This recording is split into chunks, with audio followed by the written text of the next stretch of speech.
Halo guys, kembali lagi ke channel gua Kasat Mata TV dan masih bersama gua juga Batak.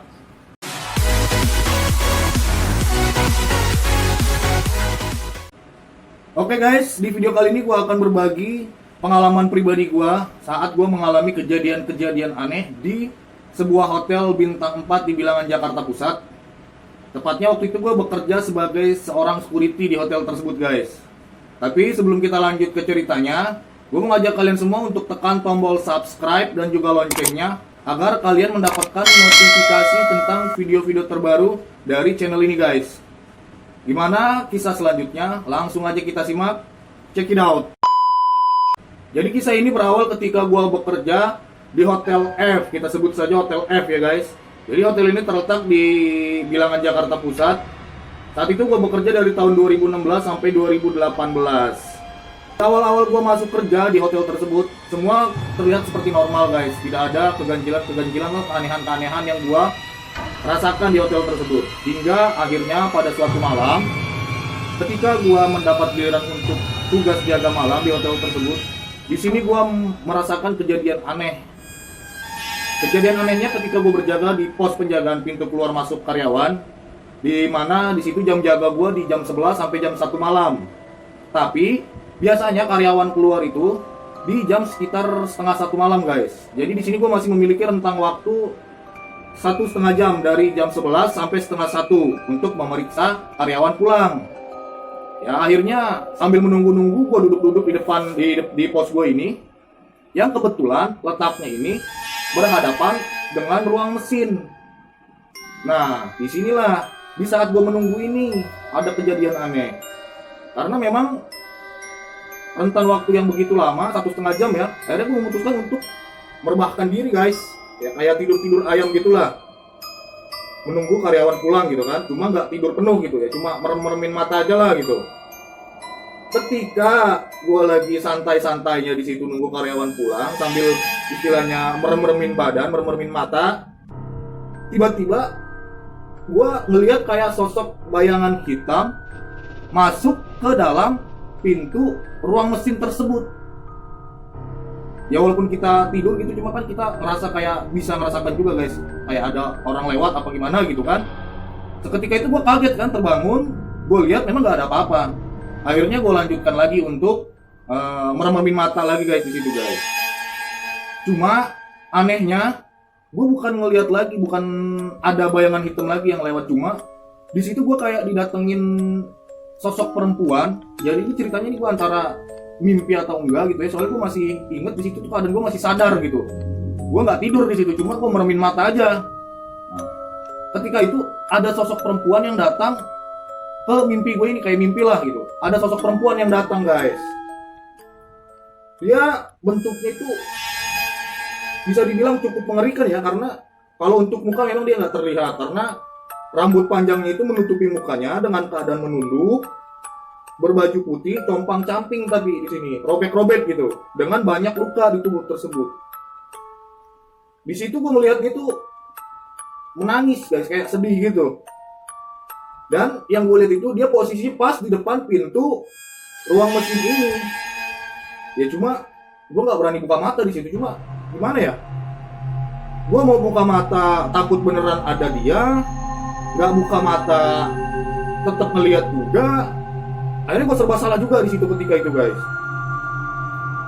Jadi si sosok perempuan ini cuma diam, nunduk sambil menangis guys. Menangisnya menangis sedih gitu sih, nggak sempet yang gimana-gimana. Gue menangis sedih gitu. Gue perhatiin. Akhirnya sampai pada akhirnya gue berani untuk membuka mata gue. Dan memang nggak ada sih. Ketika gue buka mata, gue lihat di depan pintu ruang mesin itu memang nggak ada apa-apa di situ. Cuma di situ bulu kuduk gue langsung bangun, merinding lah istilahnya. Setelah itu gue langsung ke toilet ya sebentar untuk cuci muka. Terus gue kembali lagi ke pos gue itu. Akhirnya gue memutuskan untuk melanjutkan penjagaan tanpa istilahnya sambil tidur-tiduran gitu ya. Jadi akhirnya gue memutuskan untuk main HP guys. Begitulah itu kejadian pertama di hotel tersebut. Cuma anehnya setelah malam itu, di malam-malam berikutnya, setiap gua masuk malam, si sosok ini terus muncul guys.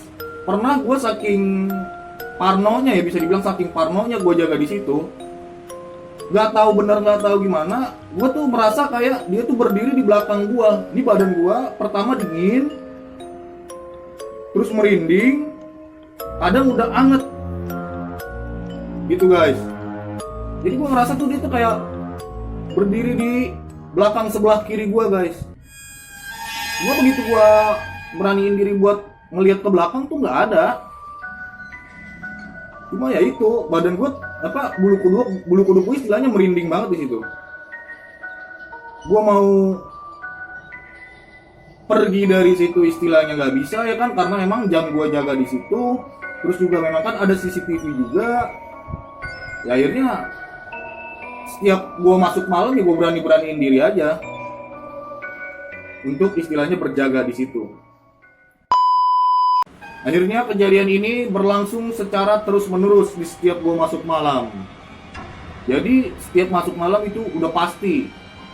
Kalau misalnya gue nggak tidur, gue merasa dia berada di samping gue.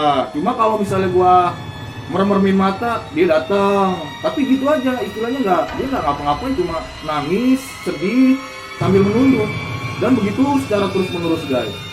Hingga akhirnya di suatu malam, gue saking penasarannya ya kan, dengan kejadian ini sebenarnya apa yang dia mau ini? Apa yang dia ingin sampaikan? Jadi gue merasa kayak ada yang pengen disampaikan sama si sosok tersebut kepada gue ya kan. Jadi pada suatu malam, gue beranikan diri lah untuk mencoba mengajak dia berkomunikasi. Begitu gue masuk ke pos penjagaan di pintu keluar masuk karyawan ini, gue duduk, gue meremin mata gue sambil gue membaca waktu itu syahadat 3 kali, terus juga sholawat 3 kali, sama al-fatihah sekali, dengan meniatkan untuk mencoba berkomunikasi dengan si sosok tersebut. Ya karena memang udah diniatkan kali ya, sehingga dia pun kayaknya tahu juga guys. Datanglah si sosok ini ketika gue mulai memejamkan mata. Cuma anehnya di sini bentuknya udah lain. Dia seperti menunjukkan sosok aslinya guys. Dia udah nggak nurunin rambutnya itu udah nggak nutupin mukanya lagi, tapi di sini mukanya udah kelihatan. Dan kondisi mukanya saat itu memang mengenaskan guys. Kondisi muka si sosok ini tuh berdarah-darah, terus juga hancur gitu ya. Ini badannya ini compang-camping, penuh luka, terus juga kayak ada api gitu di beberapa titik di tubuhnya gitu, untuk istilahnya yang mengelilingi tubuh si sosok tersebut. Cuma walaupun istilahnya gue bisa ngelihat mukanya ini, tetap ekspresi dia di sini tuh ekspresi sedih saat menunjukkan mukanya itu guys. Gue merinding nih. Jadi akhirnya gue cobalah untuk berkomunikasi dengan si sosok tersebut. Memang dia nggak menceritakan dengan gamblang, hanya saja di situ ketika itu gue melihat gambaran kayak ada sosok perempuan di masa lalu. Kalau nggak salah sih, kalau menurut gue ini sih kisah dia pada saat dia hidup di masa penjajahan guys, gitu. Jadi si sosok ini ternyata itu adalah seorang perempuan atau gadis desa yang ketika hidupnya itu udah diculik sama 3 orang pemuda guys. Ceritanya ini di masa penjajahan guys. Itu yang tergambar pada saat gue mencoba berkomunikasi dengan dia itu guys. Jadi ketika diculik sama 3 orang pemuda ini, si sosok perempuan tersebut dibawa ke pinggir sungai atau ke pinggir kali yang cukup lebar lah waktu itu kalinya gue lihat. Di situ si sosok perempuan ini, mohon maaf ya, diperkosa lah sama 3 orang pemuda ini. Jadi setelah selesai diperkosa, si perempuan ini coba untuk dibakar hidup-hidup. Alhamdulillah memang. Cuma karena memang posisinya waktu itu dekat sungai, yang gue lihat si cewek ini dia lari ke sungai tersebut untuk mencoba mematikan api yang ada di tubuhnya ini guys. Akhirnya ketiga pemuda tadi melihat perempuan ini atau si cewek ini mematikan apinya dengan mencelupkan dirinya ke sungai tersebut. Mereka mencoba membunuhnya dengan menusuknya dengan sebuah pisau guys. Jadi ditusuk lah itu setelah si cewek ini Nyerbur ke sungai, mati apinya ya kan. Disusul lah sama 3 pemuda tadi guys. Dibawa lah, ditarik lagi lah ke darat lah istilahnya ya kan. Ditusuk di situ guys. Ada, kalau boleh di situ ada 3 tusukan. Jadi di perutnya ini, bagian perut 2 kali. Satu mereka nusuknya di sini guys, di bagian jantung.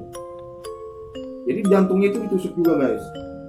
Setelah itu si cewek ini kulihat terkapar, meninggal lah ya kan, mati seketika itu juga.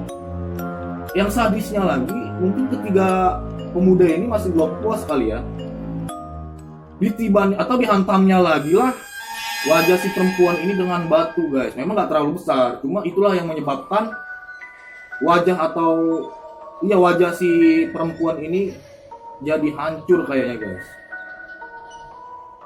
Nah, di saat gue melakukan interaksi ini sama si sosok tersebut, gue melihat itu semua guys tergambar, bukan di pikiran ya, gimana ya mau ngejelasinnya ya, kayak tergambar begitu aja. Jadi gue kayak ngelihat begitu aja gitu, kayak ada bayangan seperti itu gitu guys.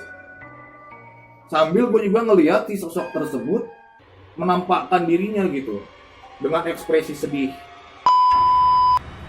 Jadi dari kejadian tadi ya kan, gue bisa menyimpulkan bahwasanya si sosok ini adalah seorang perempuan. Sebenarnya ini perempuan cantik guys, ini cantik ya, bisa dibilang bunga desa lah. Makanya waktu itu sampai tega lah istilahnya si 3 pemuda ini untuk menculik dia gitu.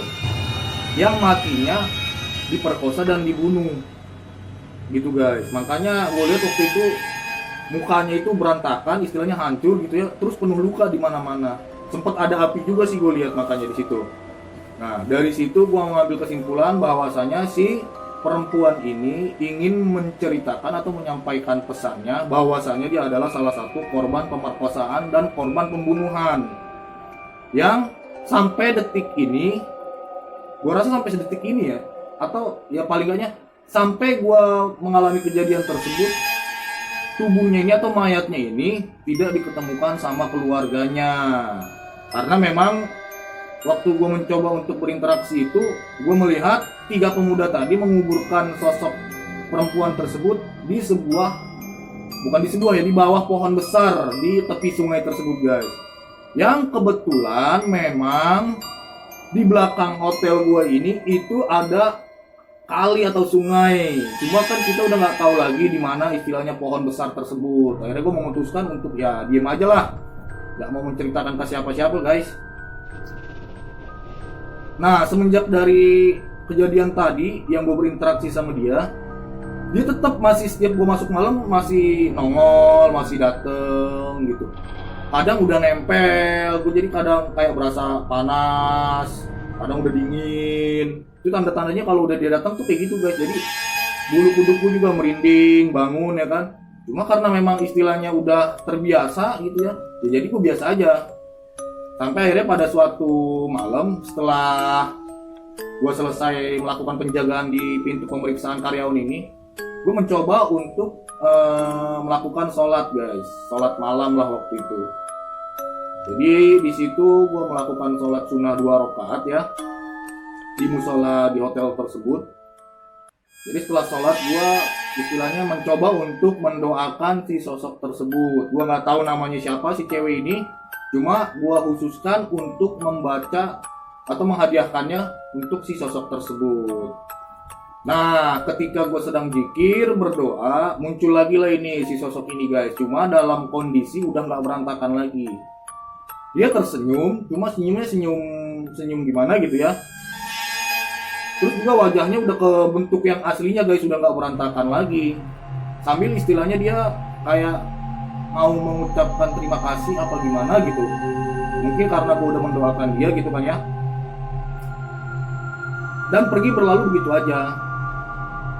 Ya setelah gue mencoba untuk mendoakan itu di malam-malam selanjutnya, ya tetap sih gue masih merasakan merinding istilahnya di situ, dan dia juga masih di situ ya, karena memang tempatnya di situ. Cuma dia udah nggak di bentuknya yang menyeramkan itu, dia udah kembali ke bentuk aslinya gitu guys. Ya, akhirnya gue biasa aja sama dia sampai akhirnya gue berhenti dari hotel tersebut juga. Ya biasa aja lah gitu.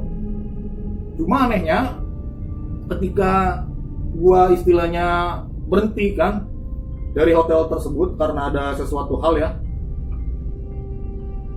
Ini kayaknya si sosok ini agak nggak senang atau gimana gitu ya. Karena setelah beberapa minggu gue berhenti dari hotel tersebut, gue mengalami kejadian yang aneh juga guys. Waktu itu kira-kira jam 1:30 malam, gue lagi duduk-duduk di teras rumah gue ya, sendiri karena istilahnya keras kan, nggak bisa tidur gue. Akhirnya gue duduk-duduk di teras sambil ngerokok di situ guys. Gak sengaja gue ngeliat kayak ada bayangan putih lewat depan muka gue ya kan. Pas gue lihat arah bayangan putih itu, gue kayak ngenalin loh guys sosok yang lewat depan gue ini. Setelah gue pastiin itu memang dia. Jadi dia tuh lewat terus noleh ke belakang, kan merinding lagi gue kan diceritain begini. Jadi dia tuh lewat terus noleh ke belakang gitu guys. Cuma mukanya di sini gue lihat agak marah. Nah, kebetulan di situ gue langsung kepikiran lah sama istilahnya komandan gue atau danru gue waktu itu ya. Gue langsung kepikiran jangan sempet sampai ada apa-apa sama danru gue ini ya, karena memang istilahnya faktor utama gue keluar dari hotel tersebut waktu itu setelah gue bersiteru atau ada kejadian lah sama si danru ini gitu, punya masalah sama si danru ini. Akhirnya gue sempat kontak temen gue yang di hotel, orang gedung ya, security gedung bukan security hotel. Gue coba nanyain kabar si danru tersebut setelah kejadian di malam itu guys. Dan memang yang gue firasatin juga akhirnya kejadian gitu, cuma ya wallahualam lah, nggak tahu lah. Laporannya dari temen gue ini 3 hari setelah gue istilahnya resign atau keluar dari situ, ini si danru sakit sampai 2 minggu. Ya cuma wallahualam lah, gue nggak mau mengaitkan itu sama kejadian-kejadian gue. Ya mungkin dia kecapean juga atau gimana, gue juga nggak tahu. Cuma dari situ gue juga merasa, aduh kasian juga gitu kan ya. Apa istilahnya dia dikerjain juga sama si sosok tersebut, gue nggak tahu dah. Cuma wallahualam lah istilahnya. Ya sekarang sih gue udah nggak di situ lagi. Dan dia juga sampai sekarang udah nggak pernah datang lagi gitu kan. Cuma ya kadang-kadang gue masih suka datang ke hotel tersebut untuk main lah, ketemu sama teman-teman gue security gedung, ngobrol-ngobrol di situ lah gitu guys. Oke guys, itulah tadi sepenggal pengalaman pribadi gue yang gue rasain ya ketika gue menjadi seorang security di hotel bintang 4 di Bilangan Jakarta Pusat ini. Ya mungkin istilahnya dari kalian juga ada yang pernah ngalamin juga istilahnya hal-hal seperti ini, yang mendapatkan pesan gaib untuk minta istilahnya si sosok tersebut didoakan oleh kita gitu. Jadi intinya sih itu guys. Jadi pesan dari si sosok tersebut, dia minta didoakan sama kita nih, sama yang diganggunya atau didatanginya atau dihampirinya gitu. Gue juga mau ajak kalian juga guys untuk tekan tombol subscribe sama loncengnya agar kalian bisa mendapatkan notifikasi video-video terbaru dari channel Kasat Mata ini guys. Bagikan juga atau share juga video ini kepada di media sosial kalian agar teman-teman kalian yang lain juga tahu apa yang kalian tahu. Jangan lupa di like juga sama di komen bagi kalian yang pernah mengalami kejadian serupa atau mungkin kalian ingin memberikan ide gitu kan tentang cerita-cerita menyeramkan dari kejadian-kejadian yang pernah kalian alami. Kalian bisa komen di kolom komentar guys. Oke, sekian dulu dari Kasat Mata TV untuk video kali ini. Gua Batak. Assalamualaikum warahmatullahi wabarakatuh.